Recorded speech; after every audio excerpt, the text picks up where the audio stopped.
Well, good evening, ladies and gentlemen, and welcome to the May 21st version of the Community Development Committee meeting. We'll start tonight the way we start every meeting, introducing ourselves and saying who we represent. We'll start with Judy. Okay, Judy Achterhoff, representing District 17, which is Deer Park, Silen, Emerald, Forest, Glenwood, and Glenwood City. I'm Sean Anderson. I represent District 2, which is Town of Somerset and the Town of St. Joseph. I'm Dan Hansen. I'm District 12, which is New Richmond and part of Star Prairie Township. I'm Scott Counter, represent District 11, which is Stanton Township, the town of Star Prairie, and the village of Star Prairie. Ellen Denzer, St. Croix County Community Development Director. Julie. Julie Peterson, St. Croix County Community Development. We also have in attendance Mr. Bill Peavy, who is the Vice Chair of the County Board. Right now, I'd like to ask for a motion to approve the minutes for two meetings, February 20th and April 28th. So move. Do we have a second? I'll second. Moved and seconded. Do we have any conversation, questions, comments? Seeing none, call for a vote. All in favor say aye. Aye. Any opposed? No. Motion carries. Is there any public comment? Would anybody in the audience, the public, care to make a comment on anything that's on or off the agenda? Seeing none, we'll move on to the business items. First item up is Register of Deeds, Department Overview and Goals. Hi, Beth. Oh, Register of Deeds. Is she there? There we go. Did that unmute finally? There! Hello! Hello. Well, thanks for seeing me via the Zoom, the new way that we all communicate with each other. For Register of Deeds, so for those of you that are unfamiliar with our department, we are all of the land records and all of the vital records for our county. So what people own, what people are borrowing against, birth, death, marriage, divorce, and service discharge records. Those are all included in our office. Everything we do in the Register of Deeds office is a statutory duty. We don't do anything that's not required of us by statute. The duties are performed by myself, and I have 3 staff members. Megan Blitz is my first deputy. She's been with us about 2-3 years. I have Kristen Gramberg. She's a second deputy, and Amy Sabalco, both coming, having been with our office for quite some time now. As far as like the goals for our office and what we're kind of trying to achieve and coordinate with the strategic plan of the county, the bigger things that we are doing is we're continuing to back index our documents, trying to get at least a 60-year search so it's all indexed and available online, especially in the pandemic kind of situation right now. Having everything available for searchers to find online, not coming through the doors to our office is quite significant. So we're continuing to do that. The other things that we're kind of doing is we'd like to increase the electronic recording. A lot of times documents that are recorded in our office in the real estate venue are never a paper document anymore. A lot of you, if you've refinanced your home lately or bought or sold anything, you kind of know that you go there, you sign on that pin pad just like you do in the grocery store. You might even do your notary online now. Everything is electronic. Then they submit the documents electronic to our office. We receive them in a method that's never been in a paper format now. So the more that we can kind of increase those kind of situations, it's going to help us out in situations like this where we have a pandemic. We don't want to touch that paper. We can't rely on the mail service as much as we have in the past. Those are all significant things. There's no postage to mail the documents back out, no envelopes, no staff time, labels, things like that to mail things back out. So it is a cost savings to the county. The other things that we're kind of working on is we've had some back imaging projects done in the past. We still have not waded through those 400,000 or 500,000 images, which I'm sure you can kind of understand takes a little bit of time. We just want to make sure that everything, even back to the 1800s, is all scanned, because a lot of times we still do need to go back to those records. Easements, railroad ownership, church ownership, things like those. We often are going back into those old books looking for things like that to support the tax and assessment roll, and everything else that's needed by the other parties that use land records within our county. The last kind of thing that we're really active in doing is we're consistently trying to seek better ways to improve the integration between our office, the Register of Deeds, and any land records office. So getting things electronically to the land information offices, community development offices right now is quite significant. They're trying to do almost all their stuff online too. So having that nice integration piece, improving the mappings that we show out there, like maybe mapping things such as areas where we have a lot of sheriff sales or foreclosures, a lot of tax deed properties. If we ever had an emergency, making sure that all my records are integrated with the GIS maps. That way, if we had an emergency, we could kind of get aid to the right people without even needing, you know, some input from them to know where to send the aid. So things like that are pretty significant in our department. Other than that, we're just doing the day-to-day work. Right now, because of the pandemic, we've been having one person in the office at all times, and then the rest of us are working 100% at home. We're going to ramp back up to 2 people in the office next week with 2 at home, trying to keep the same 2 with each other at all times if possible, just to kind of keep somebody safe and healthy at all times. The one thing to point out is that the Register of Deeds office has never closed or stopped any services during this whole several weeks where we've been in this pandemic stage 6.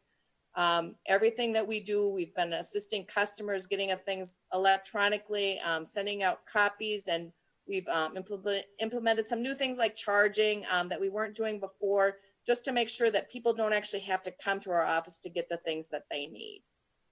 So other than that, do you have any questions for me? Questions?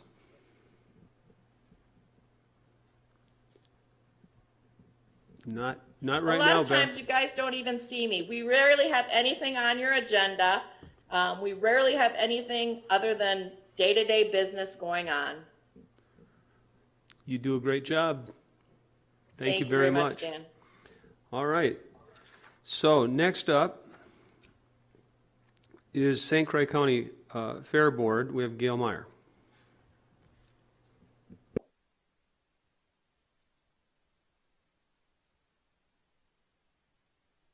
Good evening, everyone. My name is Gail Meyer, and as president of the St. Croix County Fair Association, I'm here to share a little bit about the St. Croix County Fair. Hopefully you all received in your packet our 2019 annual report, which included our mission statement, a summary of our responsibilities, our program summary. It also includes a little bit of a visual recap of the 2019 fair. For those of you who don't know about the fair, I'd like to let you know that the St. Croix County Fair is more than just a local event. It's really about the importance of the fair industry in Wisconsin. All across the state, county fairs play a vital role in the economy, society, and the heritage of our rural communities. The agriculture is actually the economic backbone of our system, and we like to promote the agricultural experience in our community. The fair offers visitors an opportunity to see, hear, touch, smell, and taste the richness and variety of what our county has to offer through the teaching and learning experiences that are enjoyable for all ages. From Legos to livestock, the fair offers something for everyone. Some key components of the fair, in case you weren't aware, is that the St. Croix County is a free fair.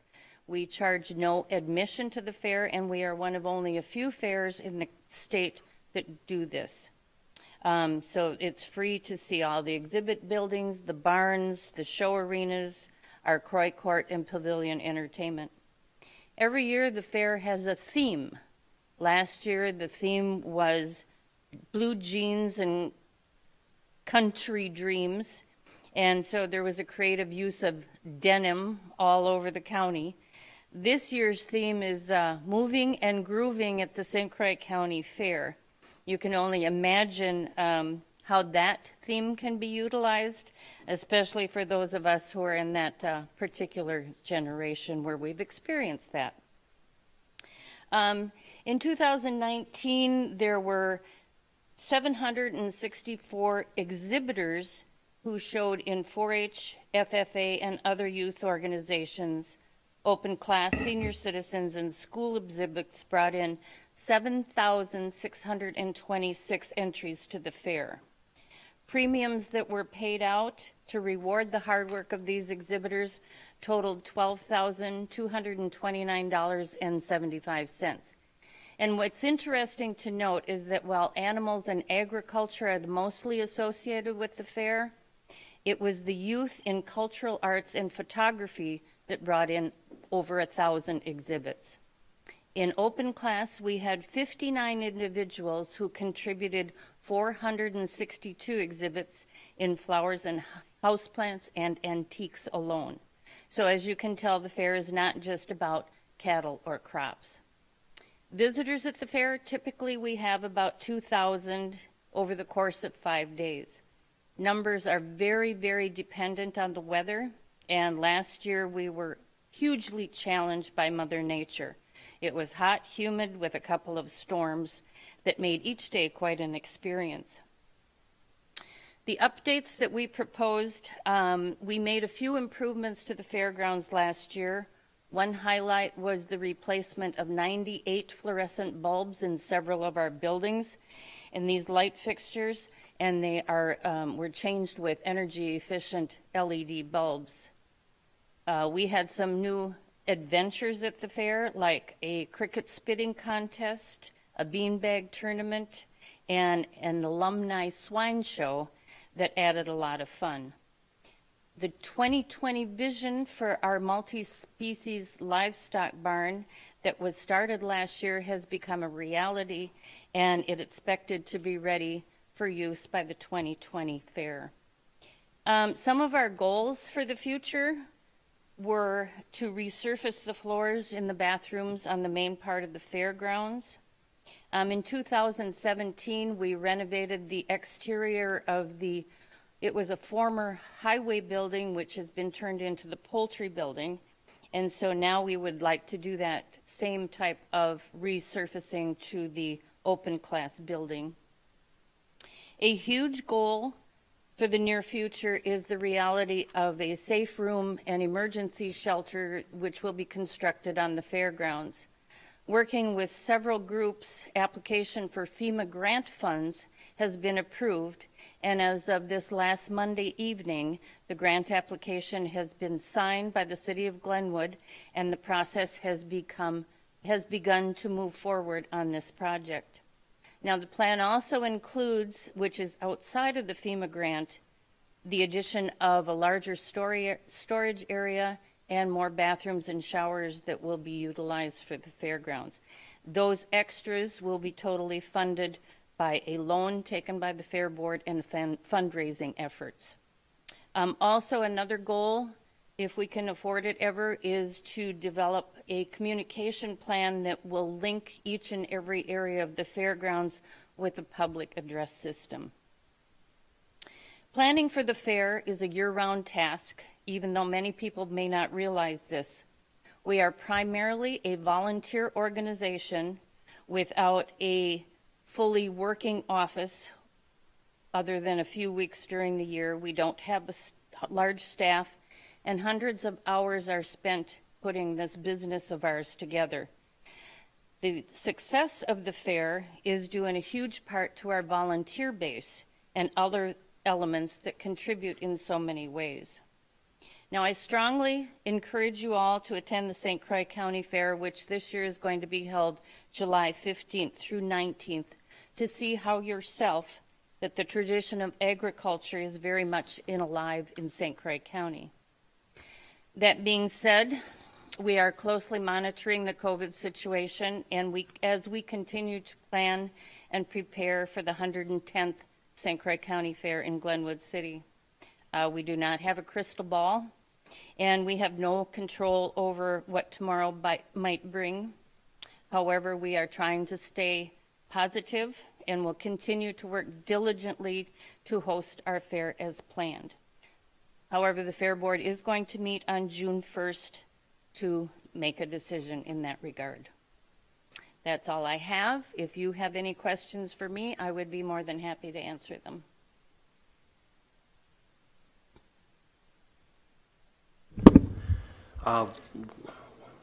You're talking about a new safe room that's being built. What capacity do you have for the safe room as far as how many people can it house? I believe it's 312 individuals, and I think it's like 6 or 8 ambulatory. I don't have that right with me, but. And do they have any other designated areas for emergency on site? No, we do not. Okay. The other question I had for you, when they have larger gathering type places, I apologize, I have not been to the county fair for years, and it's been, at least 10 years. So I will try to make an effort to be there. But one of the things that, when they have the large group gatherings, do they have any identification markers on the fairgrounds for, they help with location for emergency services and stuff?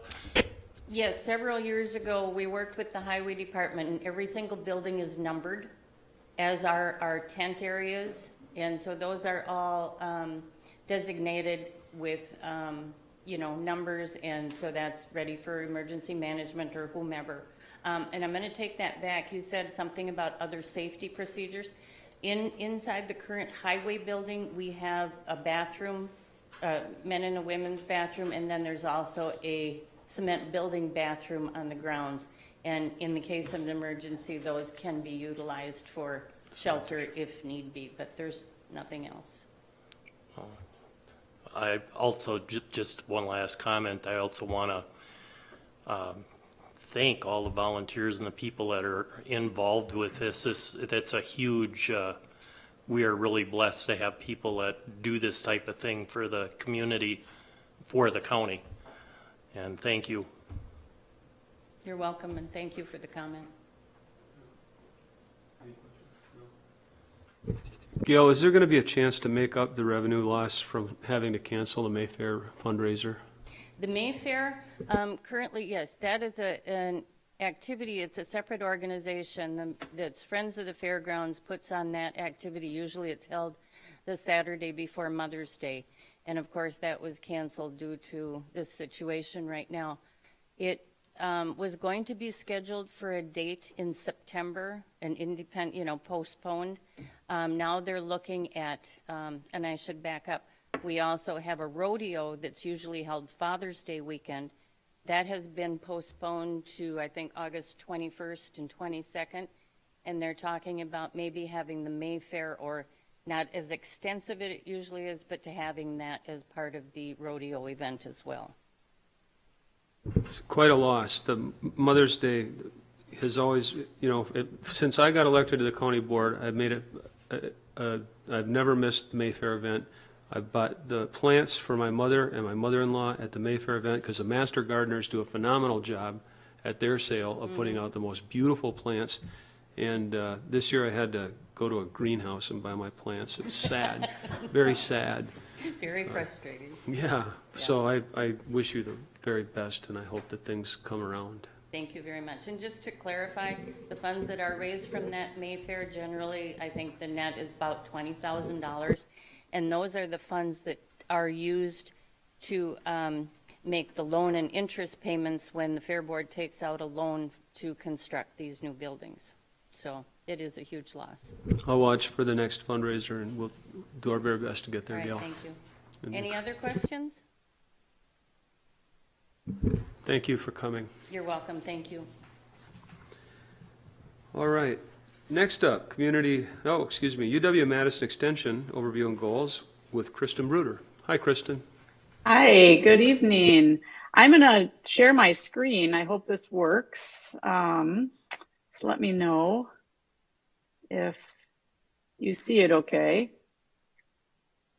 Can you see my screen? Awesome. Good, good. It worked. Well, hey, that's a win today when technology works. Now let's see if I can actually go through the slides okay. As Supervisor Dan said, I'm Kristen Bruder. I'm the Extension Director for Area 5, and that includes St. Croix, Polk, and Pierce counties. I'm sorry I can't be with you tonight. I'm really happy to see you. I have communicated with each of you, sharing some of the things we've been doing during COVID, and really anxious to meet you all in person, hopefully soon. So let's see. Let's see if I can move my slide ahead here. And when I'm sharing my screen, oh, there we go. Okay, so what I'd like to do tonight is give you a broad overview of extension and the programming that we do in St. Croix County. I'm very cognizant of the time, so it will be a very high level overview. In the coming months, I will come in and work with you all and dig into the nuts and bolts of the partnership between Extension and the county. And I'll introduce you to each of the educators, and they will give you a more in-depth view of their programming and how it relates to the needs and the strategic vision of St. Croix County. At that point, we can engage in a conversation to help us learn from you the needs that you see with your constituents. And then that will, in turn, help us to better serve the constituents of St. Croix County. So let's dig in. Just a very high level extension was established, and I should probably do a quiz to see if you all knew this, but it was established in 1918 as a land grant university.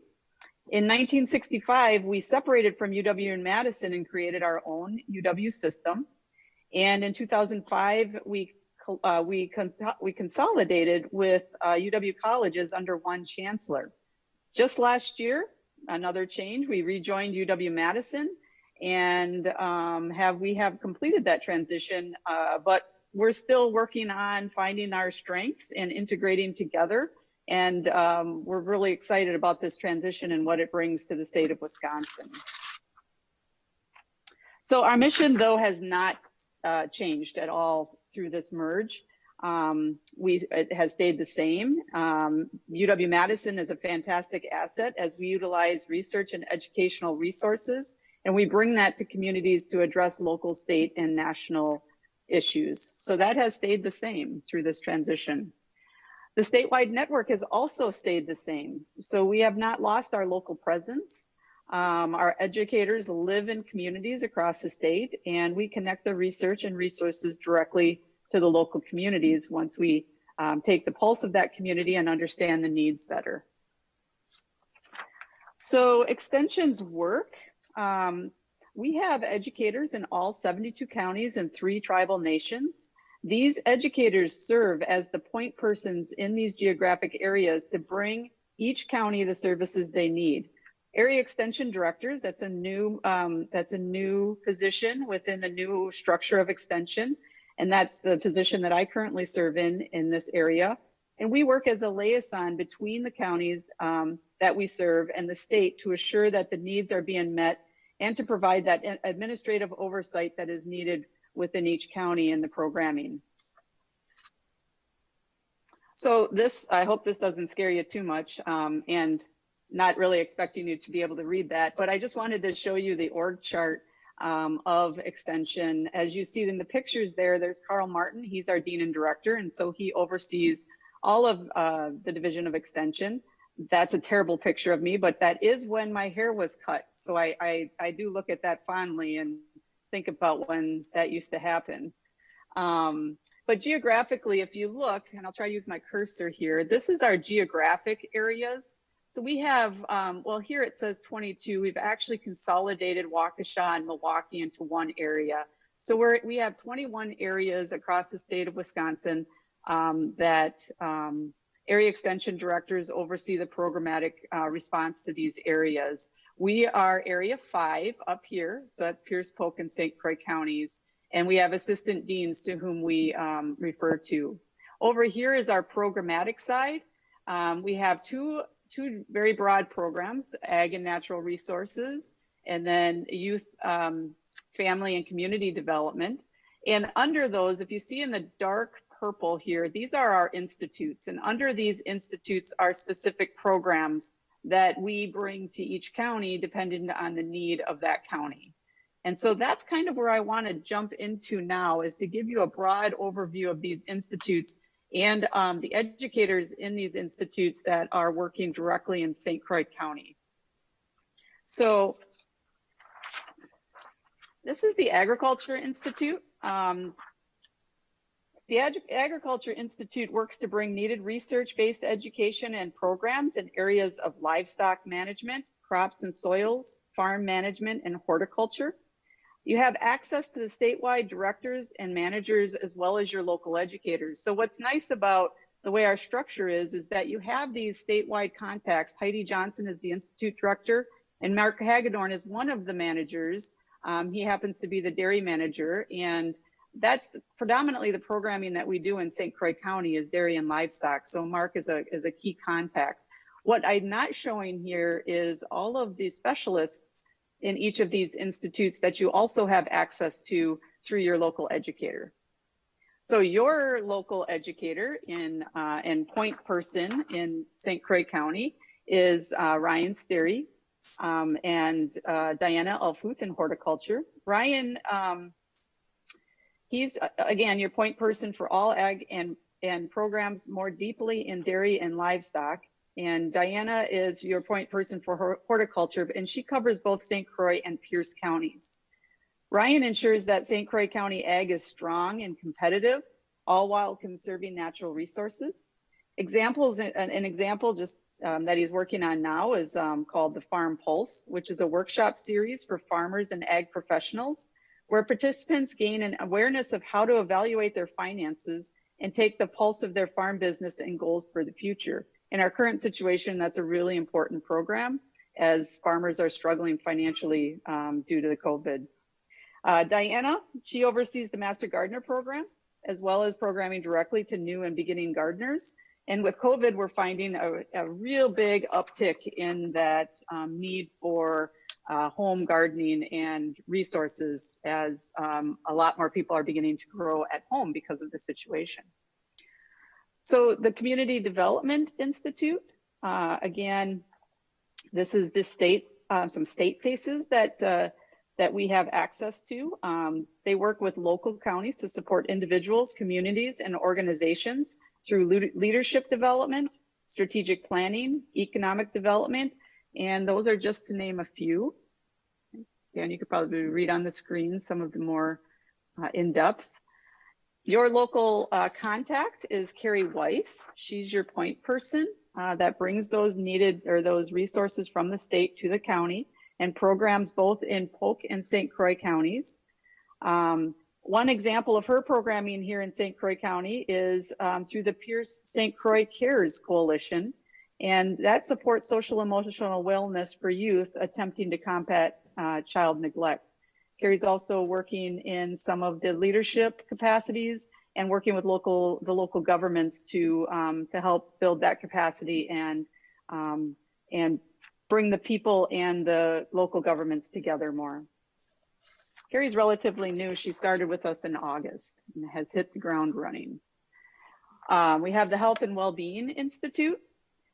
This institute is making positive changes on the health of Wisconsin families through nutrition, food security and safety, chronic disease prevention, mental health, and substance abuse. Mental health and substance abuse are two very specific needs in St. Croix County. And so our local contact there is Selena Freimark. So Selena, an example of her work currently in the county is, and it's very relevant to COVID right now, is her self-care workshops that teach participants stress reduction skills to increase mental well-being. In response to COVID-19 crisis, she has worked with a local physician and has moved that format to moved that class to an online format and a 4-week series that's offered via Zoom. That's what we're currently on right now, the platform we're currently on. So she has brought that in. Actually, her first series wrapped up and she had over 70 participants, I believe, with that. So it was a well-needed program currently in the situation we're in. Food-wise, that is another health and well-being program. This is a national program. It's nationally funded. And Katie is our point person, our local contact for Food-wise. She covers 3 counties, Pierce, Polk, and St. Croix. There's also an educator. That position is currently open, but we do have an educator that does a lot of the educational workshops in the 3 counties. An example of current programming Katie is working on is her partnership with United Way St. Croix Valley. And what they're trying to do is distribute American-grown produce from the USDA buy-up program to our residents in all 3 counties. So really looking at that food security issue. Human development and relationships. We currently do not have a local presence in this program area in St. Croix County, although we do have 2 human development and relationship educators in our area that help cover this, the needs of this institute in St. Croix. They cover family engagement and relationships, so that's some things like parenting and working with youth, and financial education, and also the lifespan. So those needs are covered currently through some of our other educators in our counties. Positive youth development. Positive youth development prepares the youth of today to become the leaders of tomorrow. You may know the signature program 4-H, and that's the catalyst to growing these leaders in our area. Your local presence or your local contact is Heather Vierling and Eileen Van Dyke. So in the local program of 4-H here in St. Croix County, there are 683 4-H youth members, and our certified 4-H adult volunteers performed over 12,000 hours of volunteer service in 2019. That's, if you're counting, a value of over $305,000 for the community of St. Croix County. An example of community youth development work is our STEM education, which occurs within our Head Start programs in 6 libraries. And STEM is science, technology, engineering, and mathematics. So really trying to bolster that science base. And finally, the Natural Resource Institute. Again, we currently don't have a presence of an educator in St. Croix County. However, this institute has many branded programs that the county benefits from. And some of those include the Wisconsin Master Naturalist Program, North Central Region Water Network, and Aquatic Invasive Species Program. And there are, of course, other ways that we connect with the Natural Resource Institute when that needs arises in St. Croix County. So those are the institutes that we have currently, and the faces. You see some of the faces in St. Croix County. Let's see if I can, I know I moved pretty quickly. Okay, let's see if I can stop sharing my screen. I know that I moved pretty quickly through that and gave you a real high level look at extension. I hope I stayed within my 10 minutes. I apologize if I did not. Again, I'd like to showcase our educators and dig into some of the operations of extension and how we work with you as our partner in the coming months and meet you in person. I'd entertain any questions right now, and I really thank you for your time, and I look forward to meeting you all. Questions? Judy? Just, is it the goal to fill all the empty positions that you have, or are they going to be kind of the status quo as they are now? So we don't necessarily have open positions right now in St. Croix County. So those institutes that are not present in the county is being covered through other mechanisms, through other educators. We have more of an area approach where we're covering an area with all of the institutes.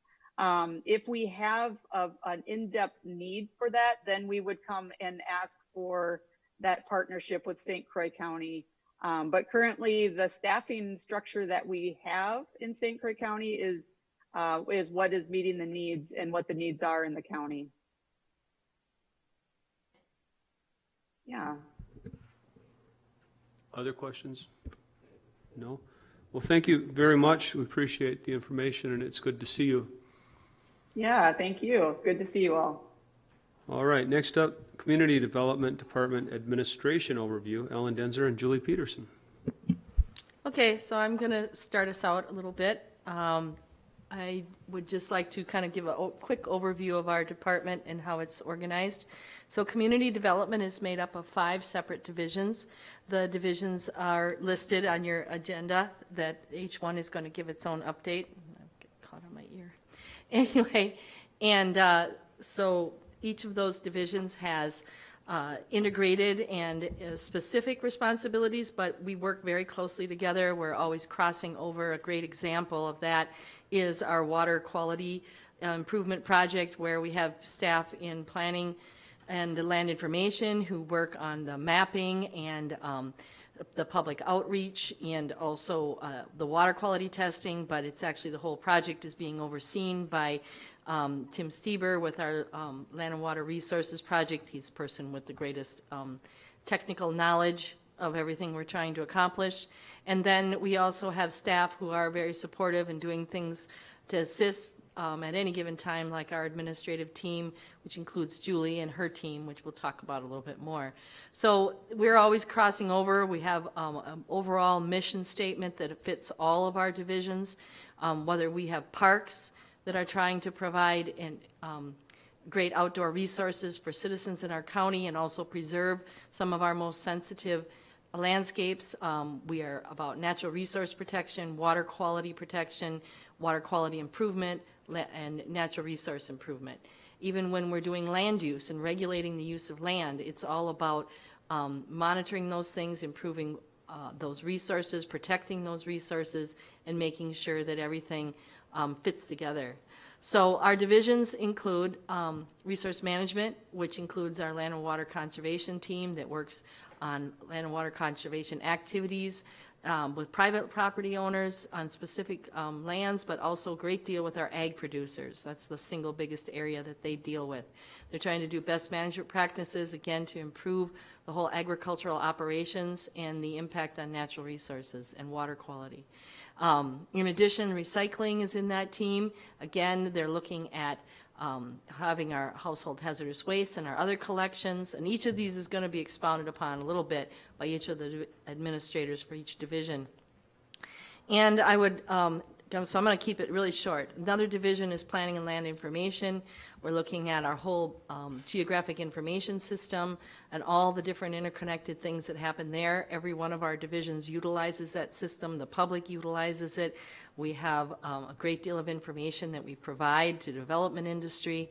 So that's a huge, important thing. It works with other departments in the county, provides a lot of information and resources. And within there, we also have and I skipped, in resource management, I skipped the environmental education aspect. Sorry about that. Tim will touch on that. And then in addition, we have our real property description, which creates our whole baseline, and I'm going to let Brett explain that a little better, how we work with that. And we also have our planning staff that work on ordinances, write grants, assist with projects specifically for local municipalities, and just do a whole boatload of outreach and education. Next division is parks. Again, they provide our park system and keep it updated and operating well, and work really closely with the public who come and utilize our facilities. We have partnerships with DNR and even with local towns regarding boat landings and a variety of other things. And let me think, what am I missing? I jump around so much I get confused, but planning and land information, parks, land use, duh. I mentioned it already, so I jumped over it. Land use administers and our codes, our sanitary subdivision, non-metallic mining, et cetera. They do that in conjunction with our resource management team and also, of course, with our planning team. There's crossover right in, and very great deal of crossover on those areas. They are responsible for administration and enforcement of all of our various codes, in addition to making sure they follow our county land use plan. So, and then, of course, our support staff, our support team, it's headed up by Julie. We provide administrative support, financial management, and budgeting, and led by myself, and all that kind of stuff. So what I provided tonight is a document. It's in the system, but if you like a copy, this is officially a draft, but it's requested annually by our county administrator. And I just thought it did a really good job of providing you guys with an overview of all the varied things we do. Julie, if you can pull it up on the screen, please. So what it is a list of all the mandated services that our department provides, that it is being reviewed. All the ones that were submitted are being reviewed by Corporation Counsel to make sure we have the right statutory references and that kind of thing. But this is pretty closely modeled after previous years, which were reviewed. So I did put a note, it's subject to legal review, but just want to kind of show you that. Our comprehensive plan, our outdoor rec plan, our animal waste ordinance, our other ordinances, our responsibilities with real property description, our responsibilities that are required by statute for land information planning. You can see there's a long list. This goes on for 4 pages. 3 of the pages list all the various things we do and we assist with.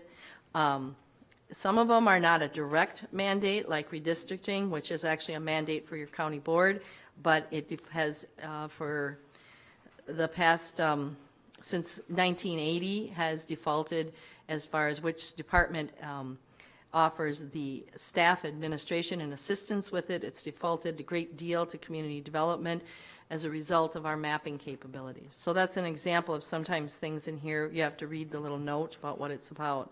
But all these different things, there's a lot of yeses, there's a few no's, things that we don't absolutely have to do, but in many cases there's a footnote that explains that perhaps it's not in a state statute, but there is another reason why we absolutely have to do it. Perhaps it's part of a grant requirement or some other legal requirements. So please make sure as you review this that you read all the little footnotes that reference why we do these things that we do. And some of them are just simply really good ideas, like our environmental education program and our tree and plant sale, that where we educate and provide opportunities for local citizens to participate and work with us on a lot of wonderful projects and a wonderful outreach. So you're going to hear a lot more about all these various things, but I wanted to add one more general department overview. I thought it was great that Beth mentioned how things have been handled during the COVID-19 shutdown for the last 2 months, and I'd just like to say that Community Development Department has been open also the whole time. Julie and her team have been there working as support staff and reception and answering phones for the whole entire time. They've taken turns, and it's been lightly staffed, but it has been staffed. And Mike and his team have been there at least every day. There's been at least 1 staff person in the office and as many as 3. All permits have been issued, all phone calls have been answered, all emails have been responded to. We haven't really been shut down. Now, were we at 100%? No, we were not at 100%. But it's important to note that in an evaluation by our own teams looking back, we've been able to provide anywhere from 85 to 95% of services to county residents during that whole time. So we're ramping back up for that last 5 to 15%. And I'd also just like to tell you that all of our staff, except 2 who had child care issues, were able to work full time. It was a little bit in the first 2 weeks. There were a few additional staff, a couple, 3, that weren't able to work full time till we were able to get the right tools in their hands and things set up. But by week 3, we had every single staff person who could working full time from home or in the office. So that gap between service and full-time work was caused mainly by just an inability to offer some things that just couldn't be done from a remote location. So I think that we did our very best. I'm very proud of all the teams and all the staff and all the effort they made and all the things they pulled off. I know I was busier than ever, and I know they were too. So with that, Julie, I thought maybe you'd have a few highlights for them about some of the more specific things that your team does, such as I'll give you a couple hints. A lot of what they do is financial management for grants. Everything's in conjunction with Julie and myself, but one great example is the extensive financial management that was needed for all the St. Croix River mitigation funding, huge project that Julie handled. Other things that our staff do is we centralize all our ordering, all our purchasing with one individual, whether it's for parks or any other division, which has helped. We centralize all bill paying with just one division, just by Julie's team working and supporting all that. One of her team members that she can talk a little bit about they've always done a lot of the coordination of our public outreach efforts, our brochures for our parks and ordering, that kind of thing. But we're lucky to have a fairly new employee who also has a really great background that they can bring to this. And another big project that they're very closely involved with is assisting with our tree and plant sale. And I think Julie's, due to changeover in staff, Julie's actually headed that for 2 years. Next year, we hope to move it off her plate and get it on someone else's plate, and that transition's going really smoothly, but I would just point that out. So, Julie, would you like to add anything before we turn it over to the next person? I don't know. I just want to say thank you to the committee.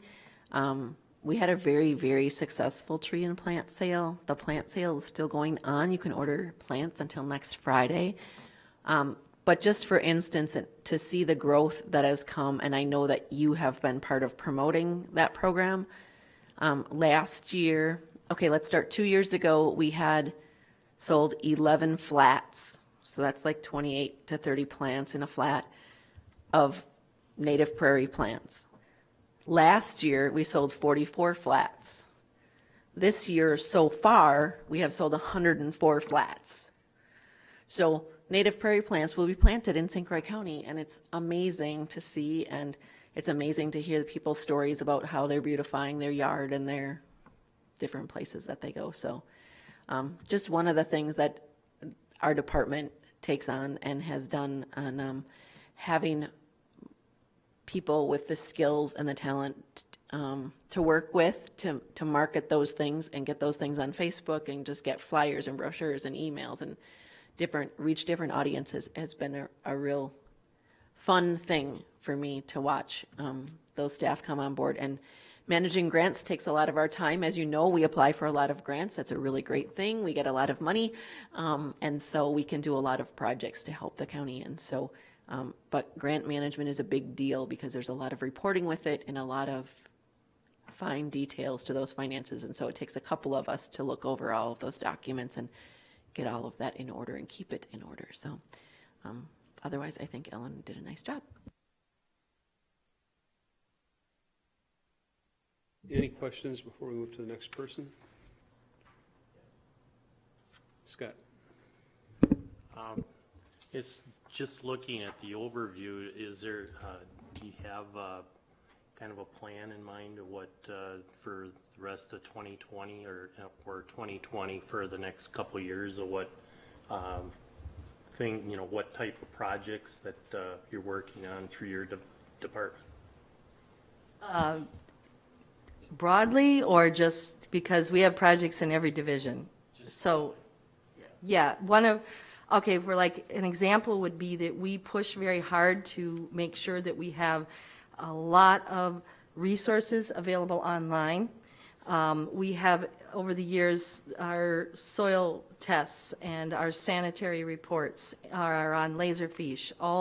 We assist and worked with the county surveyor. All of the official survey files are online. They're all available for download to the public. Our data in all of our mapping systems, we have over the years expanded again, and then expanded again, and expanded again. We have, one of the things that Julie and her team does is online payment, electronic payment. We were not the first, the Treasurer's Office was the first, but we have expanded online payment by credit card way beyond and more quickly than I may be bragging, I might be wrong, I'm looking at Ken, but I would say beyond any other department. We take online, all of the whole tree program is 100% paid online. I can tell you that other counties in the state have reached out to us about our tree and plant sale to find out what we did and how we did it to get it all online, and have talked about, I mean, they've reached out to us every year as they found that out, because we're ahead of the game on that. Thank goodness, made a world of difference this year. We were able to keep our tree and plant sale delivery and everything going, mostly because we had done that. Applications we accept online. Julie's worked extensively in the past year to expand that so that our land use applications can be more broadly submitted online. We pushed and got online registration for our campgrounds. That was a big thing. First year Julie came to work for me, I said, we are going to make this happen within the next year or else. And drive and determination, incredible amount of drive and determination. It has happened. It's worked really great. And again, it's made a huge difference during this shutdown. We are already online more than most other departments and have a lot more services available that way. We will continue to do that. We will continue broadly to keep improving and expanding our parks. We've had extensive positive results. Our revenue and attendance have all increased a lot because we've increased and improved the parks, and we needed to bring them into the 21st century because they were probably barely in the 20th century to some extent. So we've done that. We've also pushed to improve the whole land use system. We've improved with better tracking, better electronic equipment. We scan. During this whole shutdown, one of our staff people has been scanning nonstop, and we keep ahead of it. And that scanning allows our staff to have quick access electronically. And when they were working from home, making those various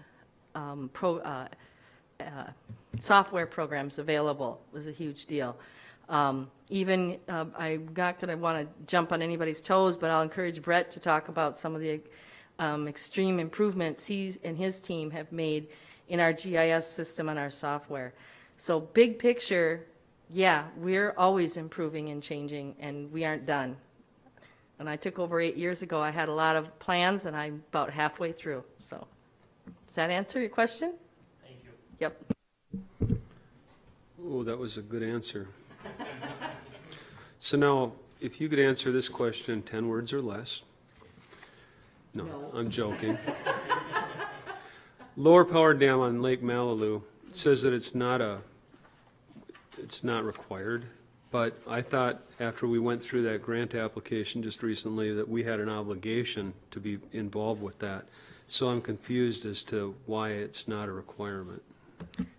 Because the column heading is mandated, and mandated was by state statute. So it's not mandated by state statute, but it is, are we required to do it? Absolutely. I don't have any idea how you would get out of that agreement that is a multi-community agreement. So we should have another footnote. I can certainly add it. I hoped that the explanation, contractual cost share agreement, was sufficient, but I can add a more extensive footnote. Oh, I like extensive footnotes. Oh, okay. Yeah. Ken doesn't. Gotta have a footnote. We need a footnote. All right, but Yeah. yes, that's why. And there's other ones like that tried to explain it better. So, And then I had one more question. It'll be easier.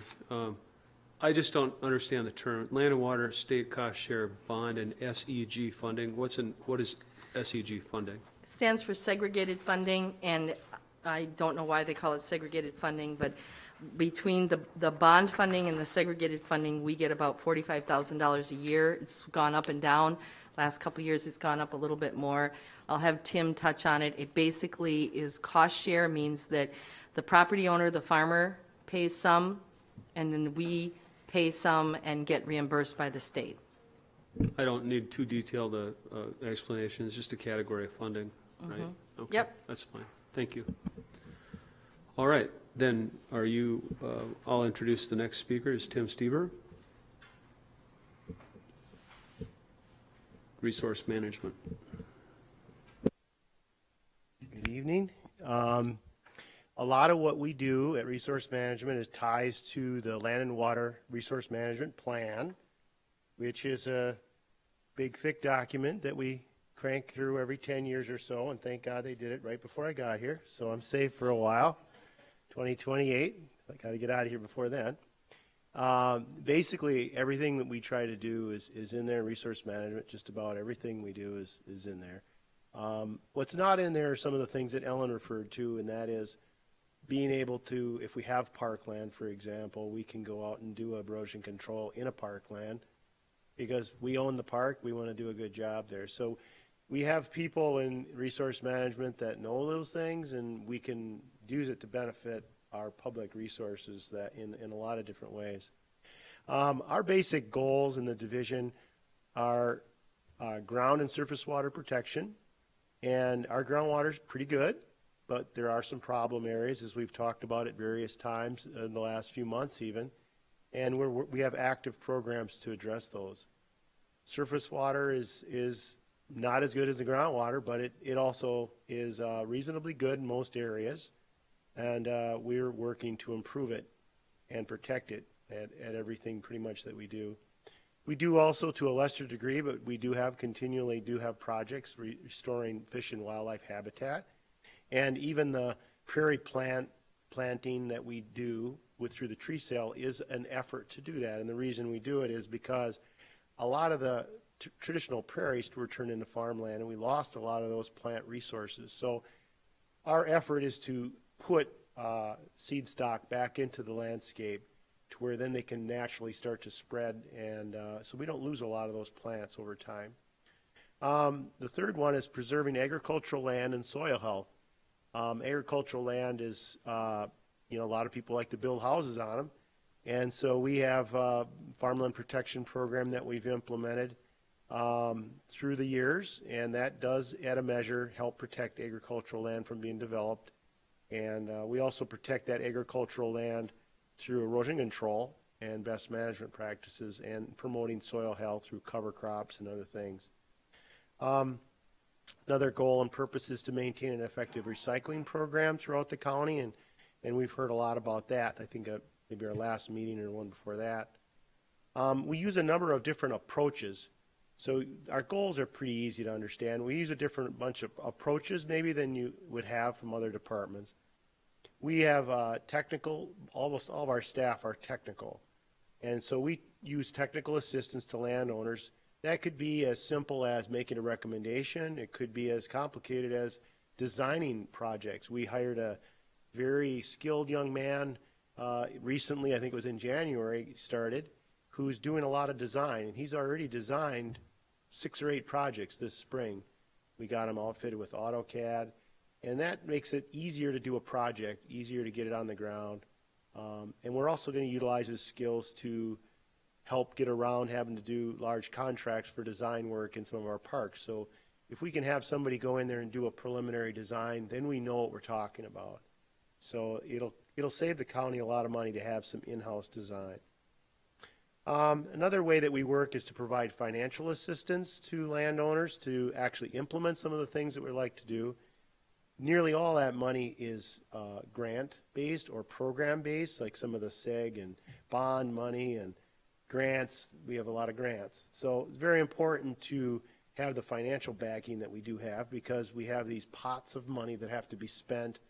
And I know I spent my first couple months writing another grant sitting in the basement of my house. And I'm hopeful for that, because there wasn't much more you could do with that grant. That grant is as done as it's going to be done. So I turned that in, and that's for about $500,000 to be focused on improving the Willow River. So we're excited to do that, and that'll provide the financial resources to fund a person, hopefully, to work in the Willow, and also the money to do the practices. Another way that we work, another approach, is to collaborate and support people, our partners, our existing stewards. That could be a real active citizen. It could be a DNR person. It could be municipalities maybe that have an interest in improving something. So we collaborate with just about everyone in the county at one point or another to fix a problem or improve something. Another important approach is education. Education can be your most economical approach sometimes. You never have enough cost share. You never have enough time to do all the technical assistance. Sometimes we work mainly through education. So we have a person who's contracted to do our environmental education, and she does an incredibly good job. And you'll see all those results in our annual report. Reaches a number of people. So this COVID has caused us to not do as many presentations. And so, like, for example, recycling and environmental ed, they did a lot of online PowerPoint, like what Kristen had just given us. And Chris actually did some video online, which has been widely distributed. And she's a little bit of a cult figure in the recycling world, apparently. So the last thing that we do, and that's where this committee can kind of step in, and that is leadership. Leadership could be trying to use our position in the county or in our government to influence our partners, like, hey, maybe you should do a little better job with those CAFOs. Or working with associations, you know, maybe we'll partner with an association. Maybe we'll use our influence to, and the civic process to get an issue elevated just so people recognize it. Those sorts of things, and that can be very effective. One example of that this year was we decided to utilize our own facilities to implement our recycling program. So we knew what we had to do for recycling, but it was like, well, we should do it in our own house first. So we went around and developed materials and had them delivered at 3 facilities, I think. And so they're on the screens, and we've done quite a number of things there. So that's a example of using leadership to, you know, say, hey, at least let's get our own house in order, and then we'll go to the community. We use a lot of different resources, and there's a lot of acronyms in there. We do utilize some tax base for some of the staff, and facilities are always top notch. You know, management, technical support, all the computers, the GIS, the planners that we have access to are all relied on heavily in resource management. We have a big grant every year, the Soil and Water Resource Management Grant that we rely on, and we implement this farmland protection program, and we're due to do another planning grant for that, and it's already been obtained. And then we have targeted runoff management grants through DNR and lake protection grants. That's a type of grant, and we've had those. And we've had all these others as well for recycling and clean sweep. And clean sweep's been a real challenge, as you know. We've talked about that a couple of times. Our staff positions, it's about 6 FTE, but 7 different people are involved. You know, we have a manager, myself, of the division, and then we have conservation specialists and watershed technicians and our recycling specialist and our environmental educator. I got just a few more notes, but most of it's been presented. If you could scroll down there a little bit. Those were the mandates that we had as a division, which we've already kind of gone over. Some of the things are mandated that we try to implement with farmers, and that's always a challenge. And we try to do it through voluntary mechanisms, but once in a while we have to go to the enforcement route. But that's actually quite labor intensive, so we try to get it to be done voluntarily. What will you see from our division? You'll see results. Every year we do report those in our annual report, so when you get them, that's always a great report to have. We try to document our nutrient reductions, our sediment reductions, number of different kinds of practices, acres. Do a pretty good job of at least tabulating that every year. And that's definitely something we have to report to the state as well, because we receive money from them. Another thing that we do is a Transect Survey, which is a evaluation of the county as far as our erosion rates and the adoption of various types of practices. And that is very interesting when you look at graphs of it. Our environmental education program has an extensive report every year, and it's quite amazing. I think we have one of the better environmental education programs around. A lot of presentations made to schools and field days, and various contests are being done and delivered. And it's a excellent, kind of a well-rounded program. So that's it. Got some questions? Make a attempt to answer them. There's a lot of meat on those bones. There's a lot there. There is. I tell you what, I spent 6 years on this committee before I understood half of what you just said. Well, I'm glad you spent the 6 years. I got to tell you, I appreciate what you do, and more every time I hear it said. I'm starting to recognize all those grants, but it took a long time. If you ever need something, and I heard you say it, provide leadership, and you said, and I could use some help from the committee. Tim, what in the heck can we do to do a better job being partners with you? Well, I think some of the things that you have been doing, you've supported that recycling program, and these grants that we've applied, you've never really taken issue with them. Fine, you have questions about how they're implemented and such, so they're not, going against the principles of the greater county or whatever. But yeah, those grants are written for very specific reasons to benefit the county, and supporting those, getting behind them, taking the time to learn it, and then really just networking with your other elected officials is really what we have a hard time getting around to do. And you have that's your peer group, so you can go laterally and influence the other members on the board. Mr. Anderson. It's the two-part question. What kind of regulations have to be enforced without voluntary involvement? And then how often does that actually occur? Well, regulations, there's quite a number related to erosion and related to manure. It's probably our two biggest that we have. And we get about 20 to 30 natural resource type complaints. I had one today. And we follow up with those and try to work with the situation to get it resolved.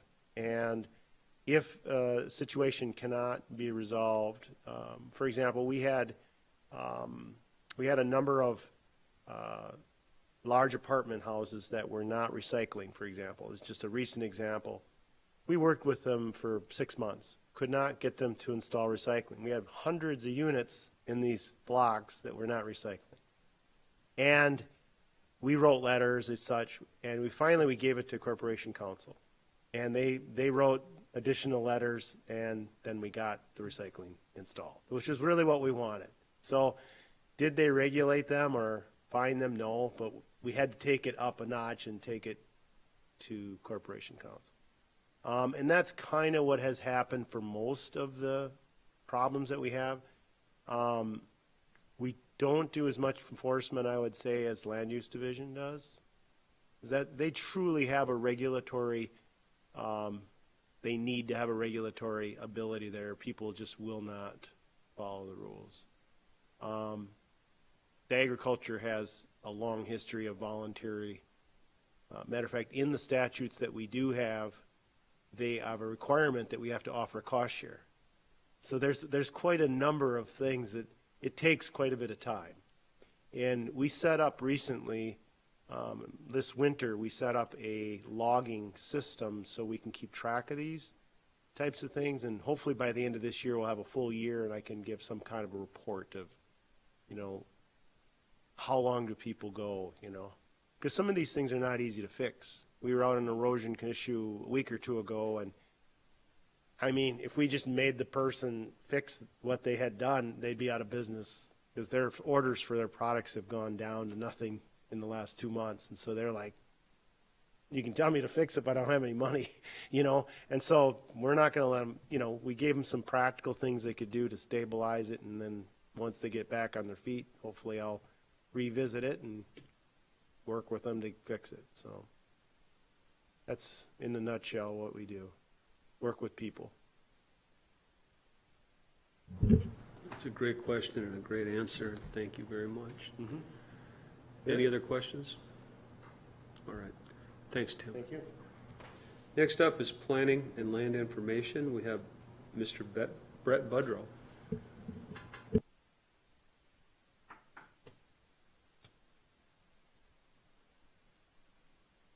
should be able to move this with the down thing here. Or page down. Okay, got it. All right, good evening, Chair and Committee. Brett Budrow with Planning and Land Information. I'm just going to give you a brief overview of our division and what we do. Oops, maybe that wasn't the right way to go.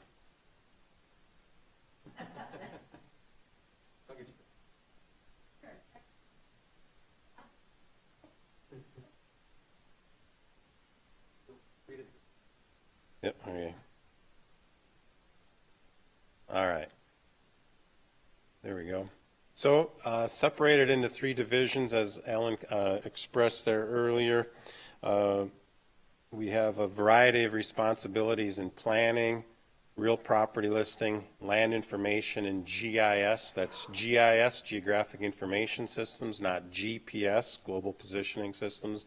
We rely heavily on that to place all of our mapping in the correct spot, but it's GIS. Variety of staff. We overlap in duties in our staff in our division, and we work closely with the other divisions here, as was previously talked about.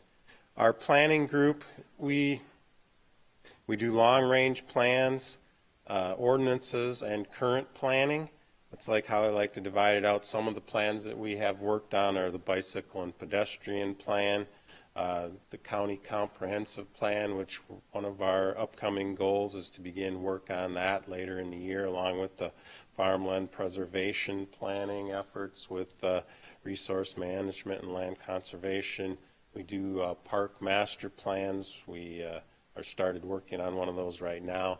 Ordinances, we work with all of our community development staff to develop ordinances, shoreline zoning, floodplain, general zoning. That's the Chapter 15 update that occurred last fall, and we are working with all of our towns that want to adopt that or that are hoping to adopt that to come into the county zoning. So that's one of our other things. Current planning. We have staff that review land divisions right now, along with the land use division, stormwater and natural resource protection, rezonings, our groundwater efforts, our citizens groundwater monitoring program, nitrate source analysis, drinking water clinics, again, very closely with Tim's group. Some of our goals, thank you, for this year, for this team. Update the shoreline ordinance. Hopefully you'll see that in June. For a public hearing, working on floodplain, also looking at the land division ordinance, bicycle signs and maps. I understand some of the bicycle signs are up now in some of the towns, going from the Loop Trail to New Richmond and Somerset, so that's good. Thank you. Our next function is our real property function. I like to throw up this old paper map that we used here for many years. Parcel mapping was a very big deal and still is for real property. Those maps were provided to assessors, and assessors use them to define the property that they're assessing, acreages, what's going on there. That's an example of one of our own maps. Real properties under Wisconsin Stat 7009.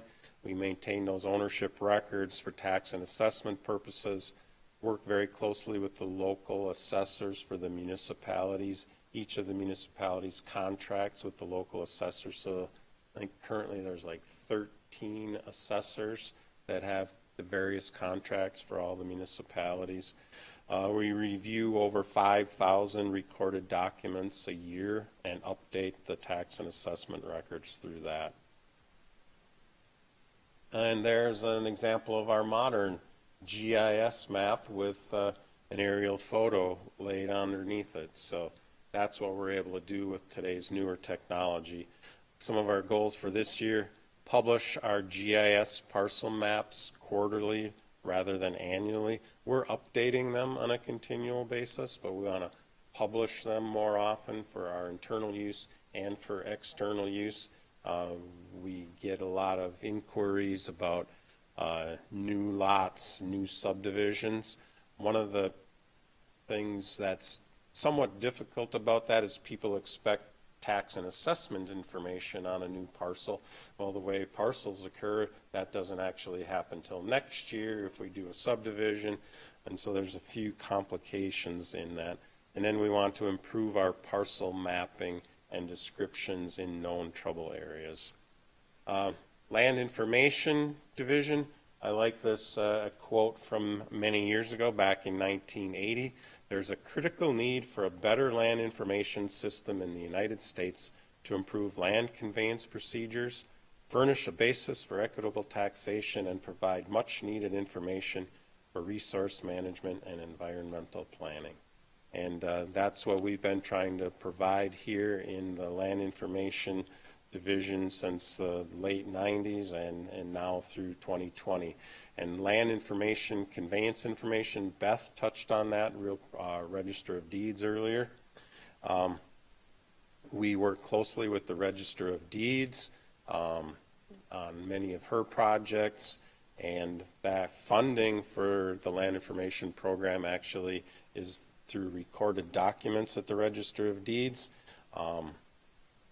The county retains $8 for each real estate document recorded to be used for land information, and we send $2 to the state for land records modernization. And then for the last several years, we have been getting a $50,000 grant back from the state every year for various projects.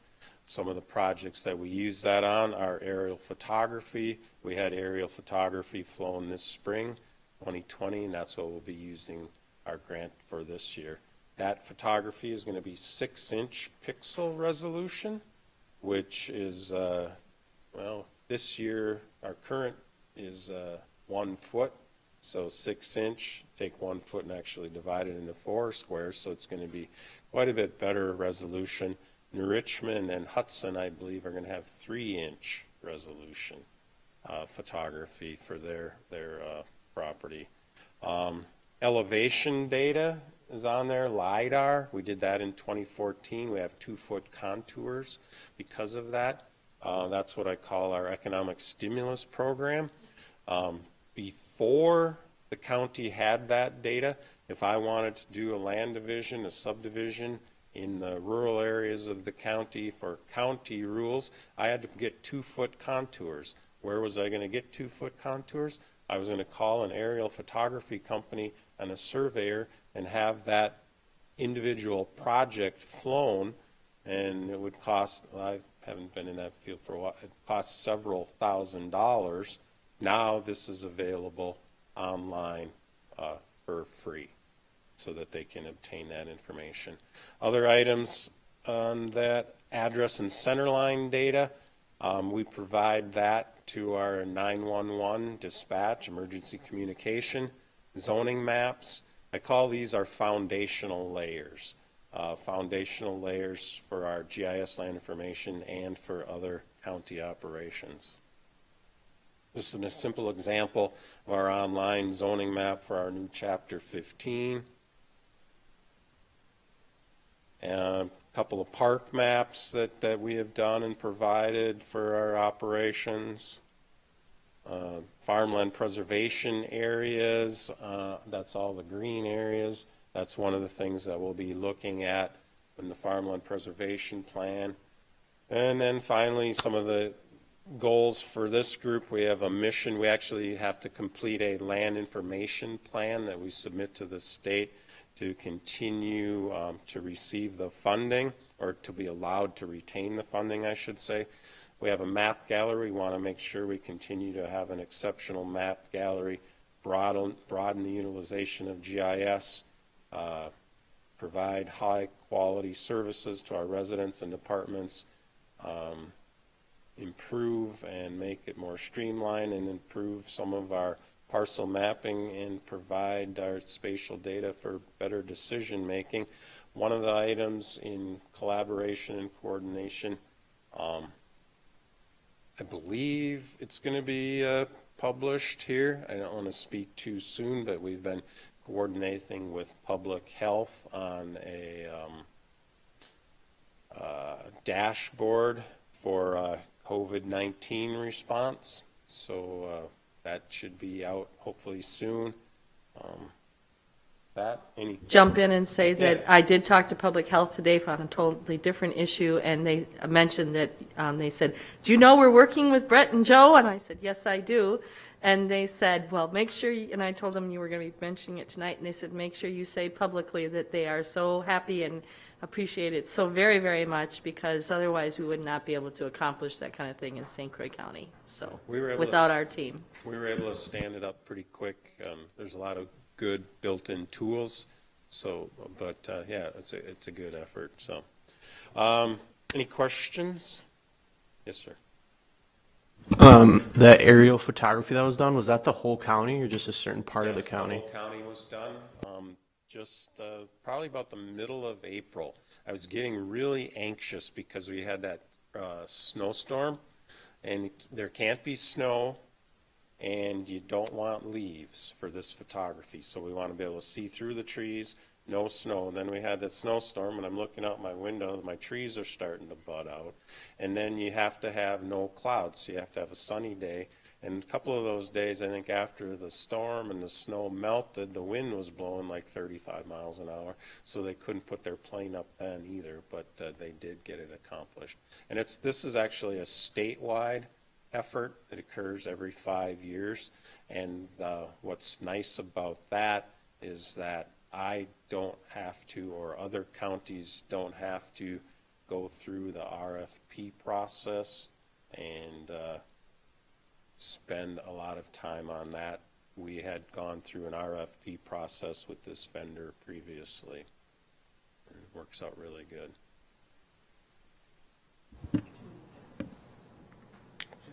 Well, I don't really have a question, but for the new members, if you've never seen LiDAR photography, it's really cool. I did have a couple of those examples, but I took it down. Yeah, I mean, that just was something that most people don't know exists. So And it was, we are going to probably try to refresh it either next year or the year after. I believe there's some funding available at the state level. And instead of 2-foot contours being able to be produced, the next generation 1-foot contours will be able to be produced from that.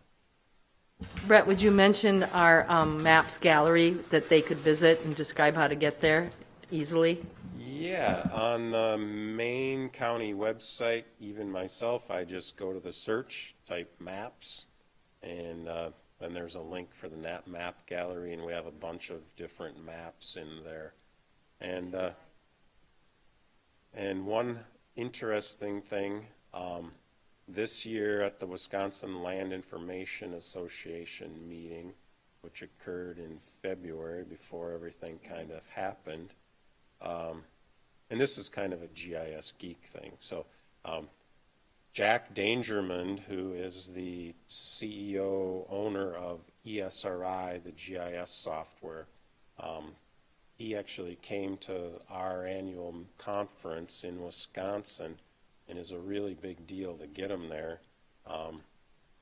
He came, and one of the maps that he highlighted is on our map gallery, because we have a scuba diving map in Perch Lake.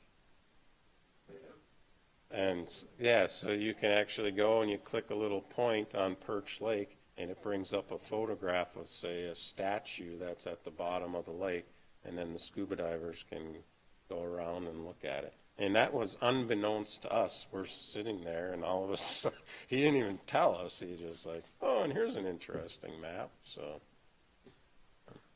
You're going to have to bring a copy of that or something, because that is the coolest map, now that you've talked about it. I remember that. You showed us that, I don't know, a long time ago. yeah.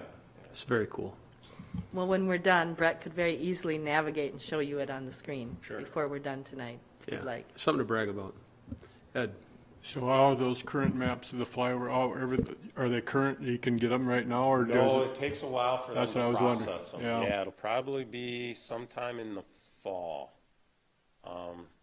Yeah, or else, I think he might have said, depending on when the people signed in their contract or something. But yeah, it'll be later in the fall because they have to process them all.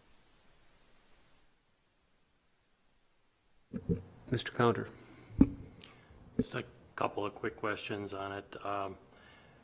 With some of the layers, or do you have identification for stormwater retention ponds or stormwater flow-through areas where you would have deed restrictions that are listed on the, as you're doing these? Yeah, we have a stormwater detention pond layer. I don't recall some of the attributes about it as far as deed restrictions, but I'm sure that there are because they're on that plat, and that's where we got the information from, was from the platted subdivision. Put that out there as a layer, so yeah, there would be restrictions associated with those stormwater areas on the plat. You have a way to like cross-reference from what you have on line for these new, I mean, I love the color deals, I love all the dimensions, I love what you're doing with it. The deal is a lot of people, when they're purchasing and they look, having the ability to do a crossover where they can look and there's either a note or something to set them so that they go to the deed restriction, because that's actually, you know, the deed restrictions are filed differently. Probably not a deed restriction on their deed. It probably just says lot 7, and then they would have to refer to the plat. So we could put some information of what the plat says. Yeah, the type I'm thinking of is like lowest building openings or those types of things where they refer directly to a particular lot, and then with that information, if they know that there's something there, that can make the difference whether they purchase that lot or not, or understand what's going on. Okay. Yeah. Then, let's see.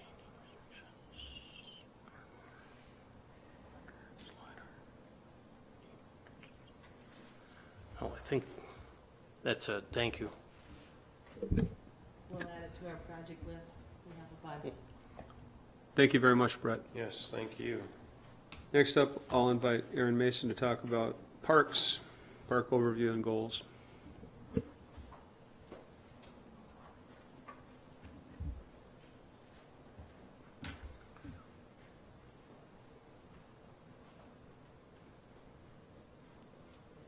All right. I'm Aaron Mason. I'm the County Parks Administrator. I tell you a little bit about St. Croix County Parks and kind of what we've been up to. Go to the next one. Park properties. So we have 13 properties that we manage in the county park system. The top 6 or 7 there are probably the bigger, busier properties. Glen Hills being kind of the main property in the system with full services, camping, day use, that kind of thing.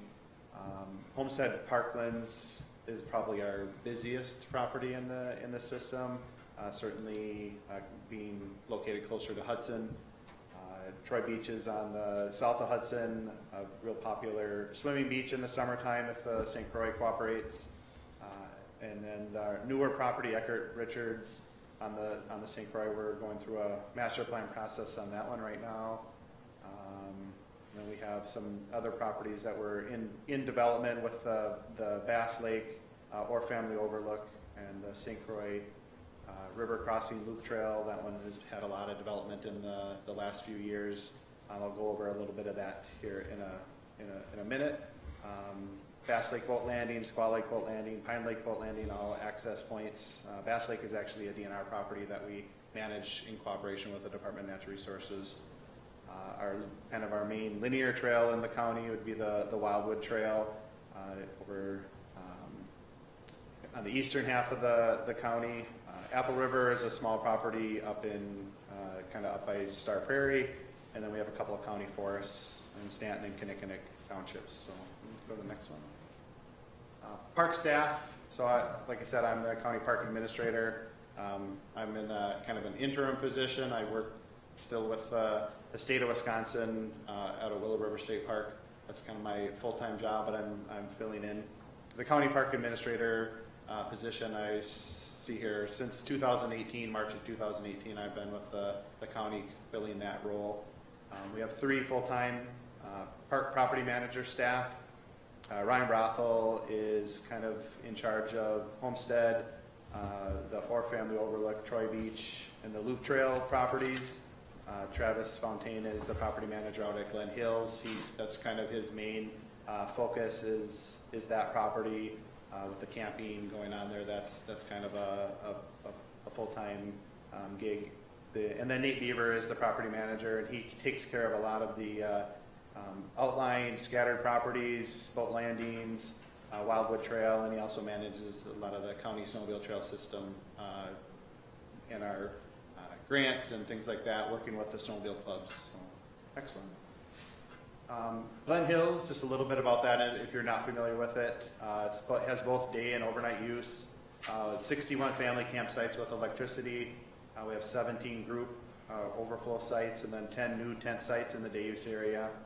That one has a boat launch, fishing pier, swimming beach, about 10 miles of hiking trails. It has a 9-hole disc golf course, shelters, picnic areas, watercraft rental, and 3 regular playgrounds and 1 natural playground out at that property.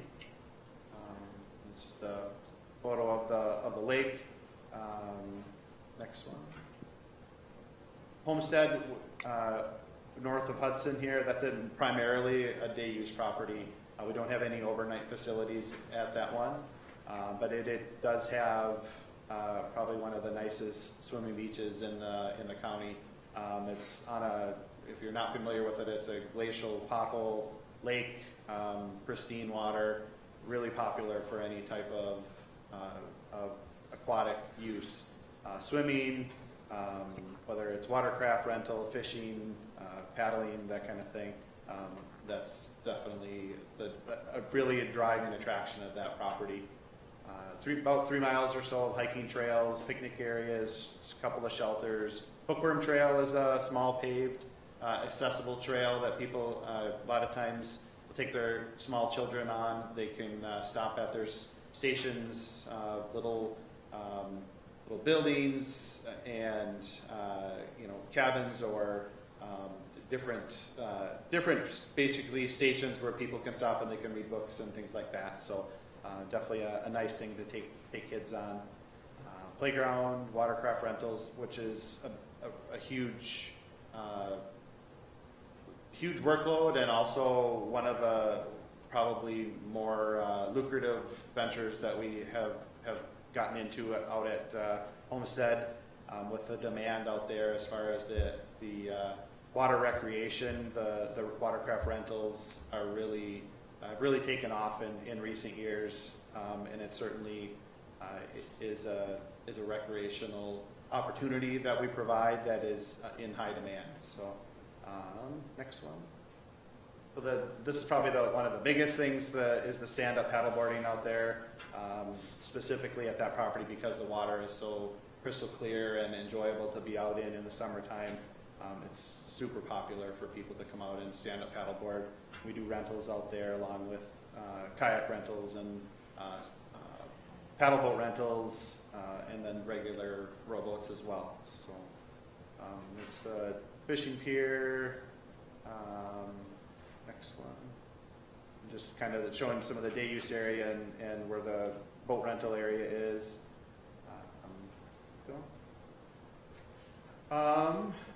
Projects that we've been working on. So Loop Trail amenities, that's kind of the big one that we've been tackled over the last few years, trying to get that trail up and running. That's the bike trail that crosses from Stillwater into the Holton area and then goes across the new bridge back into Stillwater. We've been working on a lot of benches, restroom facilities, the maintenance building, different, just different things along the trails. The 4-family Overlook is currently under development. That's going to have a little picnic shelter, a little parking lot area for people to access, and then there'll be some trails and different features, overlooks, things like that as well out there that we're working on. Glen Hills Camper Cabin, we are In the middle of that project, the Osceola School District was working on a cabin for us.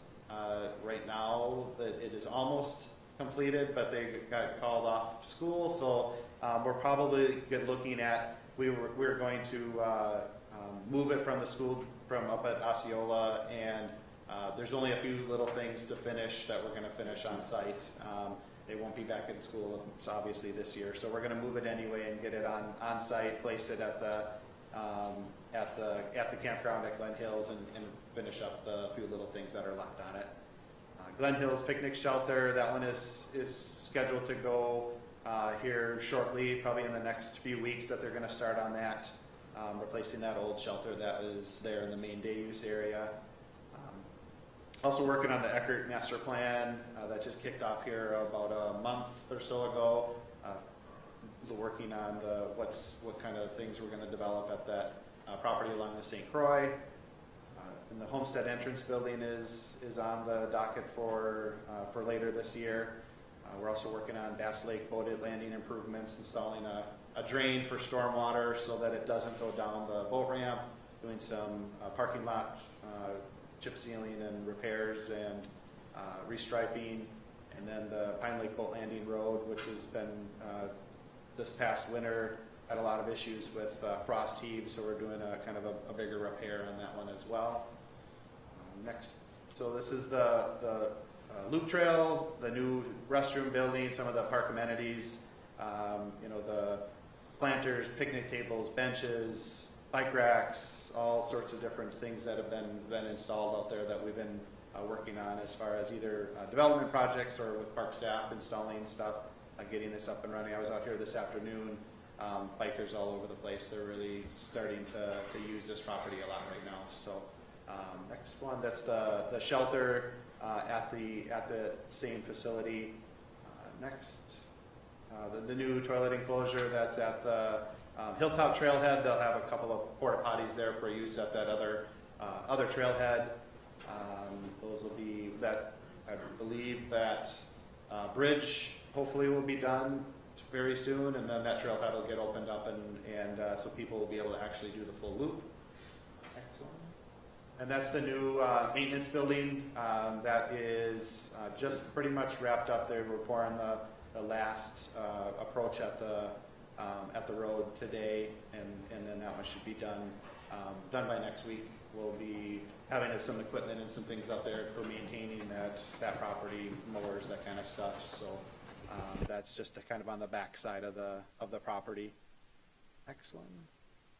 Or Family Overlook, that's the sign for that one. The site hasn't really been developed other than the parking area, and that's the pad that the small picnic area will go on. That should start next week. The contractor is switching gears and moving over to that one probably on Monday. So that's the camper cabin. Pretty much as it is right now. The interior is mostly done except for a little bit of trim work, and then the screens and stuff still need to be put on. But other than that, the front area will be a screen porch. And then, any questions on anything? This is another comment, but in the past 6 years, Ellen, you might explain it quickly a little bit more, but we had a couple $1 million that we could use to buy specific property.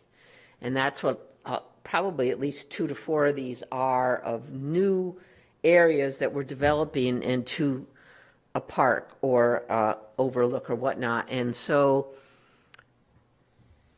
this area has expanded tremendously, I would say, in the past 6 years. Yeah, definitely. The Eckerd property, along with the Richards property, were purchased. The Orff property was purchased. Part of Homestead, there's a property on the back, the Waldorf piece, that we purchased as well.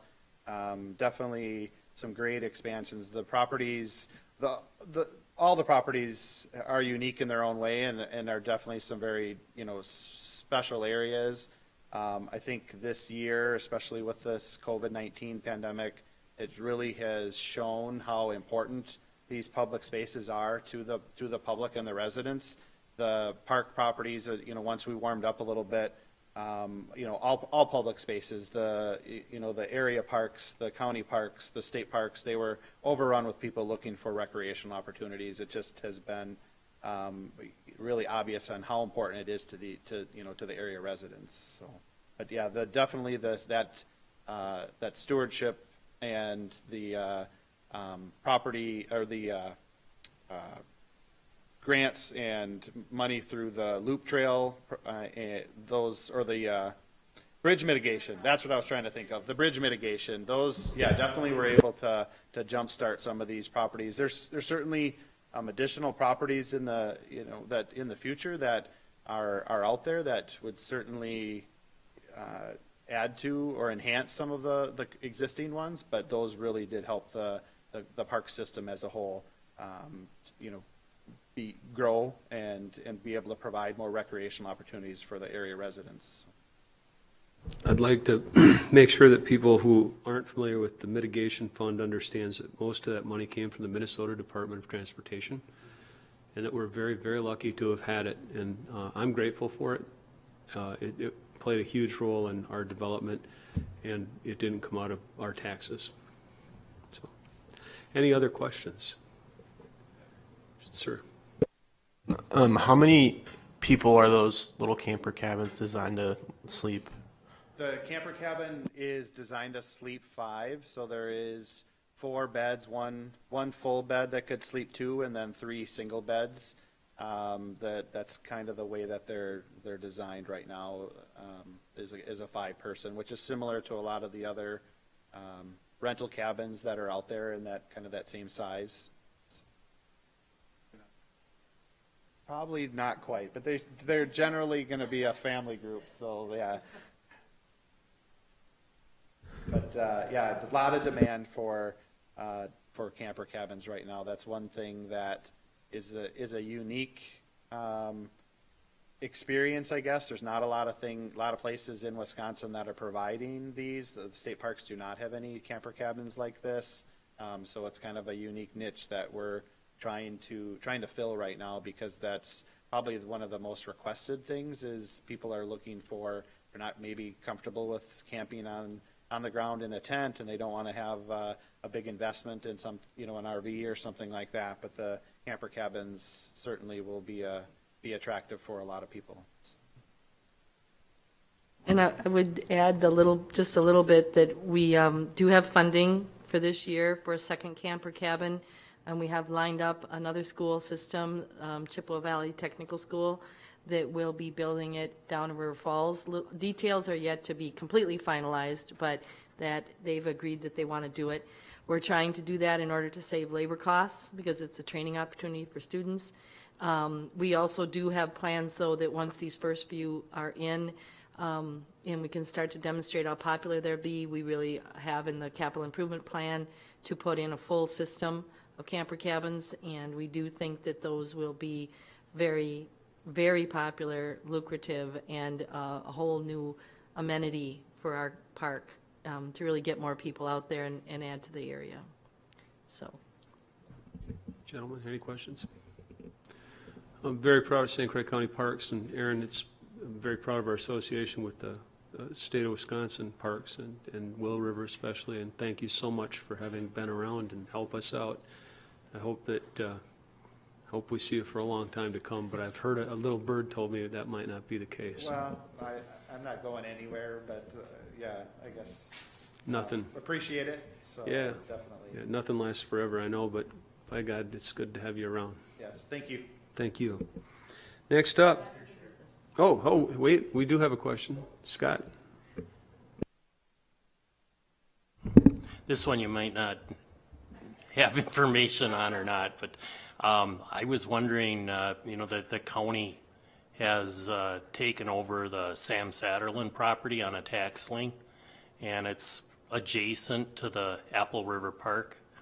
And the property, the house burnt down that was on it, so there's a liability there for the county right now. But where the house is built, the lot is really I wouldn't consider it buildable because it doesn't meet any of the setback requirements either from the water or from County Road H. And wondering if we may be able to do like a private-public partnership with the Star Prairie Fish and Game or something to develop that and get help to put it together versus putting it out for sale and have an unbuildable lot. Yeah, I wasn't familiar with that one, I guess, and I don't know if that's been brought up, Ellen. Yeah, Scott, you actually contacted me about it, and we did research it. It's not adjacent to the county-owned property. Yeah, it's not directly adjacent. It's actually quite a ways, yeah, down the road. So I don't know that the county would be interested in it with the separation. Maybe U.S. Fish and Wildlife might. That would be a different thing. We could certainly put them in touch with it.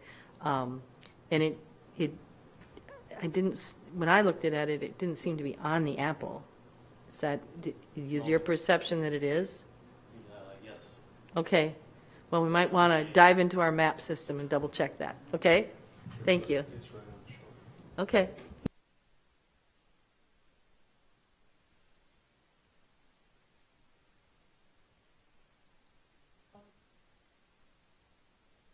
But that's not a park land.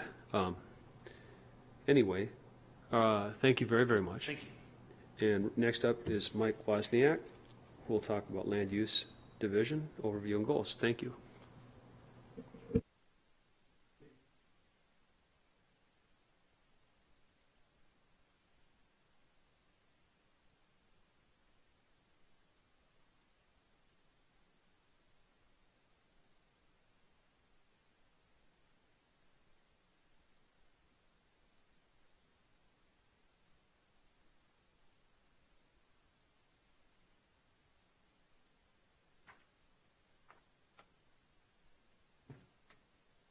What's that? If we could, yeah.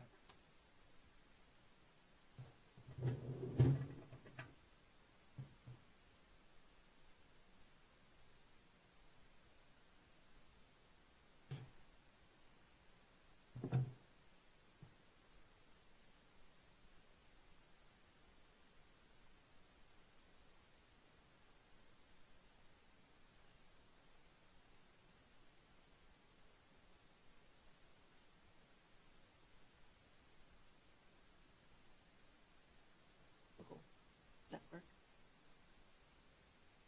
Very good. Well, since I'm new and I'm going last, I'm going to keep this fairly brief and be available for some questions. But coming on board in the middle of March, basically I've been here 2 months and was on the job 2 days before we cut back our time in the office. So I've learned a lot, but still have a lot to absorb about my division and our total operation. But let me just give you a little overview. The land use division administers and implements various land use regulations, including zoning, animal waste storage facilities, floodplain management, the shoreland overlay, the lower St. Croix River overlay, non-metallic minerals, sanitary regulations, and the subdivision ordinance. We, as far as general goals and purposes for the division, basically our overall purpose fits in with, I think, one of the priorities of St. Croix County and our Community Development Department, and that would be to promote sound management of St. Croix County's land use and natural resources. We, through our ordinances, we implement the county's comprehensive plan. Although regulations are not the only tool to implement a comprehensive plan, they're a very important one, typically at a county level and in rural areas. We administer and enforce the county's land use ordinances consistent with the applicable Wisconsin statutes and related administrative rules. So basically, pretty much everything the land use division does is mandated under state statute. Essentially, the land use division, we use our various tools to guide growth and change in the county. And essentially what we're trying to do is implement the policies of the county, but also to manage that growth and change for the most positive result for the public. Change can be hard, as you know, and so what we're trying to do is manage that growth and change so that there's more positive that comes from it than negative. In terms of the approaches used by the land use division, we administer requirements for a variety of permits, conditional use permits, variances that fall under the purview of the Board of Adjustment. Land divisions are minor and major subdivisions of land that fall under the certified surveys.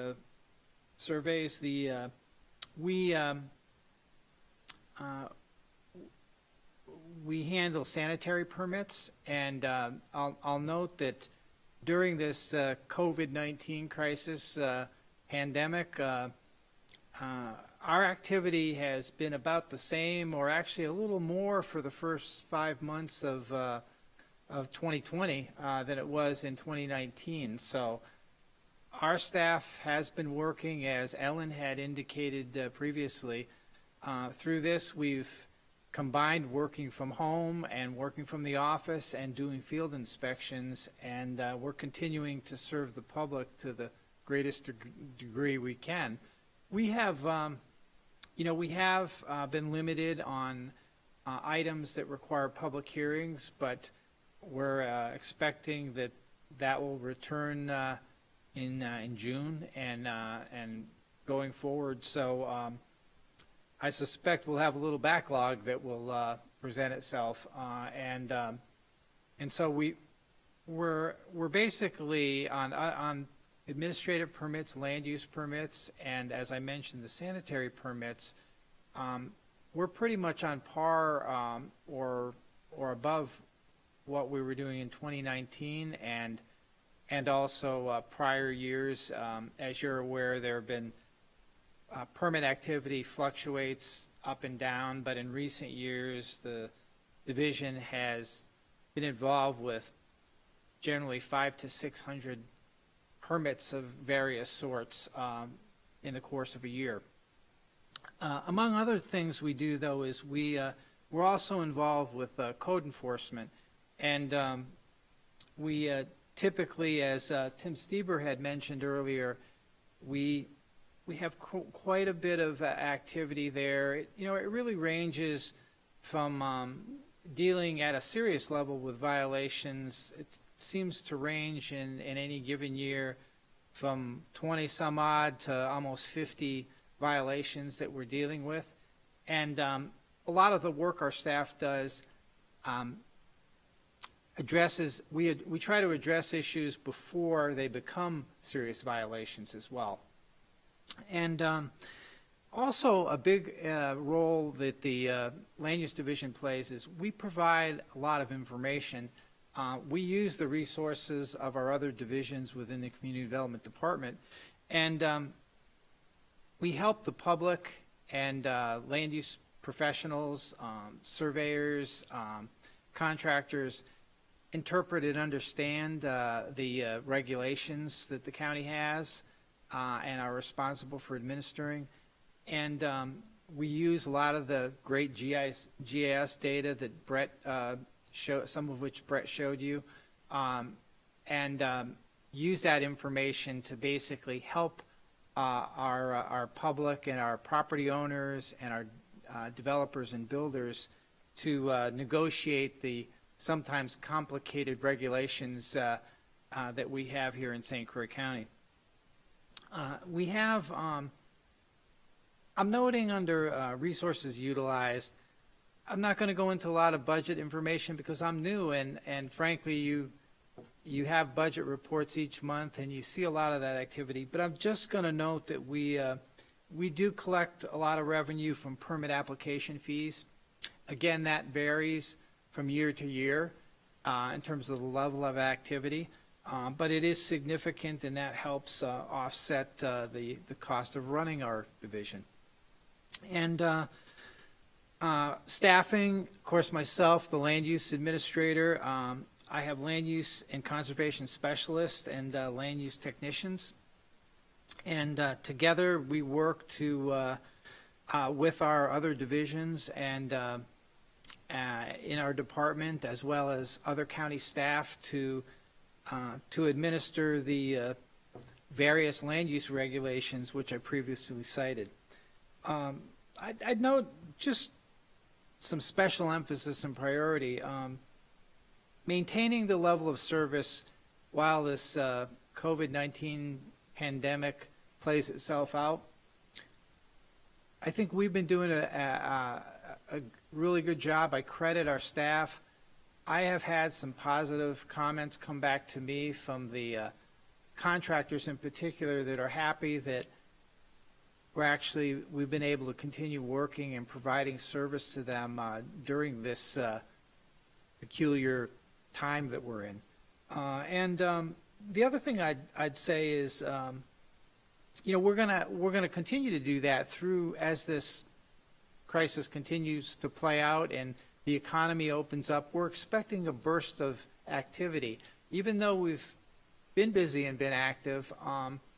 We anticipate that one of the industries that probably can come back easier than some is construction, and we expect to see more activity and hopefully more activity and on par with what the county's been experiencing in recent years. I'd also say that what I'm hoping as a new staff person in the department and leader of the land use division is to bring some of the experience I've had during the course of a long career. I've been a planner, community development professional, land use regulator, zoning administrator for the past 35 years. I've worked in county, city government, and in the private sector. And as a manager and supervisor since 1991. And what I'm hoping with some humility is to bring some of the positives, experiences that I've gained in some of my other positions and help improve efficiency and the quality of service to our public, and also build the credentials, the expertise of our staff. We have some great staff, but they have potential to improve and even get better, and I think I can help them get there. At that, I can field any questions you may have.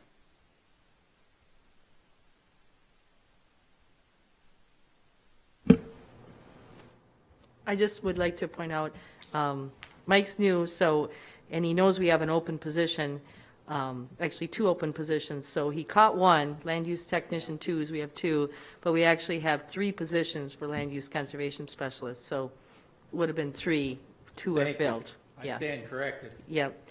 And then one of the staff people that we do have in the department works out of the resource management division, but is shared with land use. So we technically, there's also another half a position that works in land use. So, well, I would just add that the coordination between the various staff and divisions within the department is so important.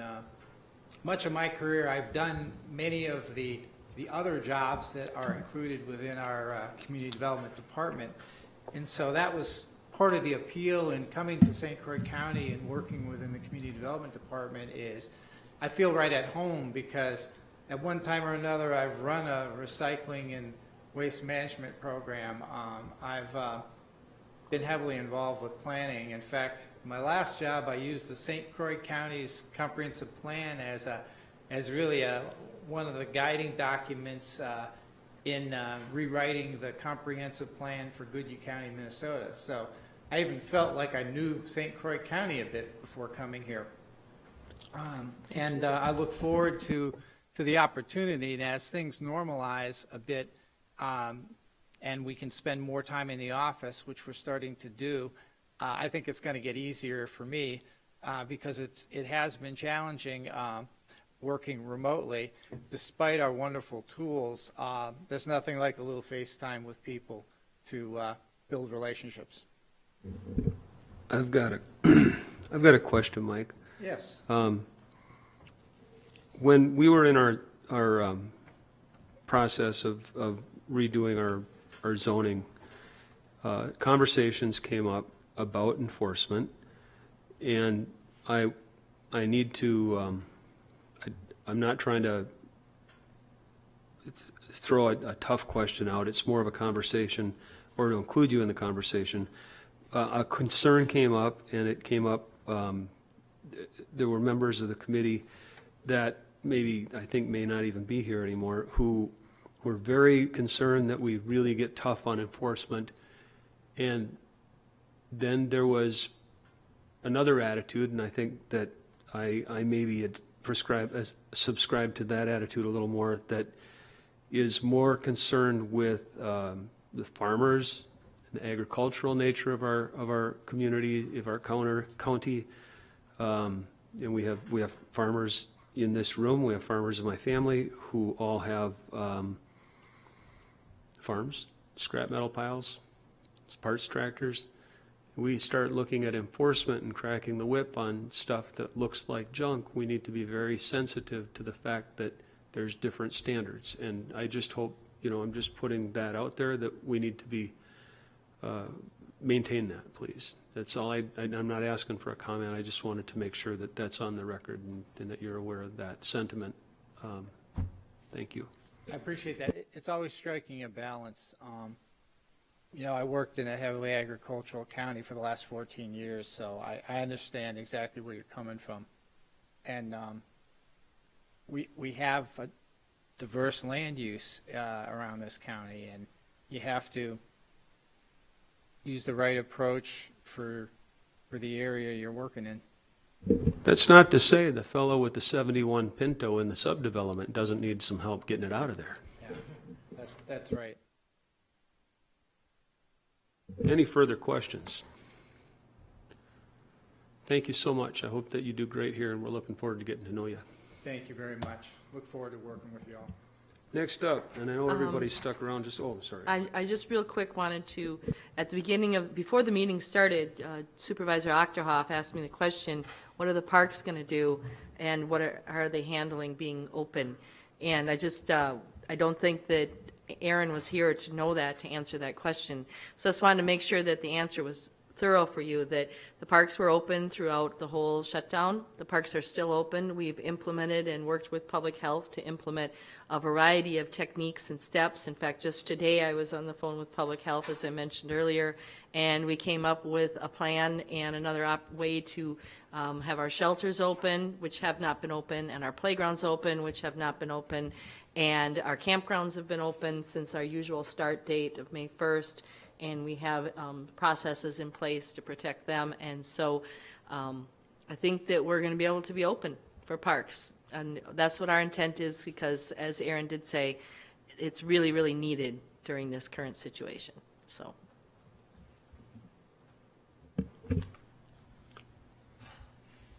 Parks are open. Stole my thunder. I was about to announce the grand, the glorious, and the always anticipated financial report. Any questions?